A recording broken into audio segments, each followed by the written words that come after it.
Hello friends, welcome back to my channel. ಇವತ್ತು ನಮ್ಮ ದೇಹದಿಂದ ಬರುವಂತಹ ಬೆವರಿನ ದುರ್ವಾಸನೆಯನ್ನು ಹೋಗಲಾಡಿಸಲು ಕೆಲವೊಂದು ಸರಳ ಟಿಪ್ಸ್ಗಳನ್ನು ನೋಡೋಣ.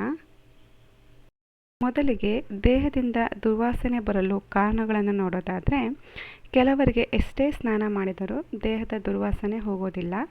ಇದಕ್ಕೆ ಬೆವರುವುದು ಒಂದು ಕಾರಣವಾದರೂ ಆಹಾರ ಪದ್ಧತಿ, ಹಾರ್ಮೋನ್ ಸಮಸ್ಯೆಗಳು, ಒತ್ತಡ, ಬೊಜ್ಜು ಇತ್ಯಾದಿಗಳೂ ಕೂಡ ಪ್ರಮುಖ ಕಾರಣಗಳಾಗಿ ಕಂಡುಬರುತ್ತವೆ.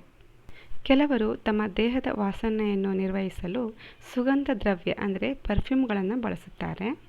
ಆದರೆ ಅದು ಕೂಡ ಸ್ವಲ್ಪ ಸಮಯದವರೆಗೆ ಮಾತ್ರ ಇರುತ್ತದೆ. ಆದರೆ ಈ ಕೆಲವು ಮನೆಮದ್ದುಗಳನ್ನು ಬಳಸುವುದರಿಂದ ಈ ದೇಹದ ವಾಸನೆಯನ್ನು ಶಾಶ್ವತವಾಗಿ ಹೋಗಲಾಡಿಸಬಹುದು. ಬನ್ನಿ ಅವುಗಳ ಬಗ್ಗೆ ತಿಳಿಯೋಣ. ಮೊದಲನೆಯದು ನಿಂಬೆ ರಸ. ದೇಹದ ವಾಸನೆಯನ್ನು ಹೋಗಲಾಡಿಸಲು ನಿಂಬೆಯನ್ನು ಬಳಸಬಹುದು.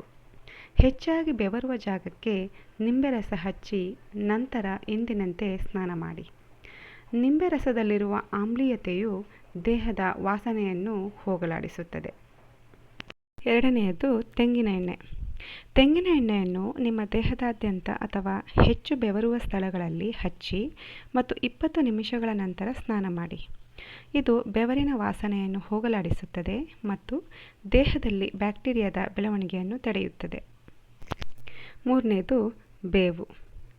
1 ಹಿಡಿ ಕಹಿಬೇವಿನ ಸೊಪ್ಪನ್ನು ತೆಗೆದುಕೊಂಡು ಅದನ್ನು ಮಿಕ್ಸಿಯಲ್ಲಿ ಚೆನ್ನಾಗಿ ರುಬ್ಬಿ ಆ ಪೇಸ್ಟನ್ನು ಕಂಕುಳಿನ ಭಾಗಗಳಿಗೆ ಹಚ್ಚಿ 20 ನಿಮಿಷಗಳ ನಂತರ ಸ್ನಾನ ಮಾಡಿದರೆ ನೈಸರ್ಗಿಕವಾಗಿ ದೇಹದ ದುರ್ವಾಸನೆ ದೂರವಾಗುತ್ತದೆ. ಹಾಗೆಯೇ ಕೆಲವು ಕಹಿಬೇವಿನ ಎಲೆಗಳನ್ನು ಬೆಚ್ಚಗಿನ ನೀರಿನಲ್ಲಿ ಹಾಕಿ ನಂತರ ಸ್ನಾನ ಮಾಡುವುದರಿಂದ ಬ್ಯಾಕ್ಟೀರಿಯಾದಿಂದ ಉಂಟಾಗುವ ದುರ್ವಾಸನೆಯನ್ನು ತಡೆಯಬಹುದು. ನಾಲ್ಕನೆಯದು ಟೊಮ್ಯಾಟೊ.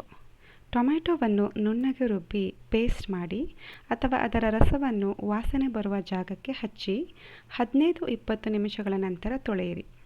ಇದರಿಂದ ಬೆವರಿನ ದುರ್ವಾಸನೆ ನಿವಾರಣೆಯಾಗುತ್ತದೆ. ಐದನೆಯದು ಅಡುಗೆ ಸೋಡಾ. 1 ಚಮಚ ಅಡುಗೆ ಸೋಡಾದೊಂದಿಗೆ ಸ್ವಲ್ಪ ನಿಂಬೆ ರಸವನ್ನು ಮಿಶ್ರಣ ಮಾಡಿ ಅದನ್ನು ಕಂಕುಳ ಮುಂತಾದೆಡೆ ಹಚ್ಚಿ 5 ನಿಮಿಷಗಳ ನಂತರ ಸ್ನಾನ ಮಾಡಿ. ಇದು ಚರ್ಮದಿಂದ ತೇವಾಂಶವನ್ನು ಹೀರಿಕೊಳ್ಳುತ್ತದೆ ಮತ್ತು ವಾಸನೆಯನ್ನು ಕಡಿಮೆ ಮಾಡುತ್ತದೆ. ಇನ್ನು ಕೊನೆಯ ಟಿಪ್ ನೋಡೋದಾದರೆ, ದಿನಕ್ಕೆ 2 ಬಾರಿ ಸ್ನಾನ ಮಾಡಿ. ದಿನಕ್ಕೆ 2 ಬಾರಿ ಸ್ನಾನ ಮಾಡಬೇಕು. ಬೆಳಿಗ್ಗೆ ಹಾಗೂ ಹೊರಗೆ ಕೆಲಸದಿಂದ ಅಥವಾ ಮನೆಯಿಂದ ಹೊರಹೋಗಿ ತಡವಾಗಿ ಬಂದಾಗ ಬೆವರು ಹಾಗೂ ಧೂಳು ದೇಹದ ಮೇಲೆ ಇರುವುದರಿಂದ ಸ್ನಾನ ಮಾಡುವುದು ಉತ್ತಮ. ಇವತ್ತಿನ ಈ ಮಾಹಿತಿ ನಿಮಗೆಲ್ರಿಗೂ ಇಷ್ಟ ಆಗಿದೆ ಅಂದ್ಕೊತೀನಿ. ಹಾಗೆ ತುಂಬ ಹೆಲ್ಪ್ಫುಲ್ ಆಗುತ್ತೆ ಅಂತ ಅಂದ್ಕೊತೀನಿ. ಇಷ್ಟ ಆದರೆ ಪ್ಲೀಸ್ ಒಂದು ಲೈಕ್ ಮಾಡಿ, ಶೇರ್ ಮಾಡಿ, ಕಮೆಂಟ್ ಮಾಡಿ. ಹಾಗೆ ನನ್ನ ಚಾನಲ್ನ ಸಬ್ಸ್ಕ್ರೈಬ್ ಮಾಡ್ಕೊಂಡು ನೋಡಿ ಅಂತ ಹೇಳ್ತಾ, see you in the next vlog. Bye.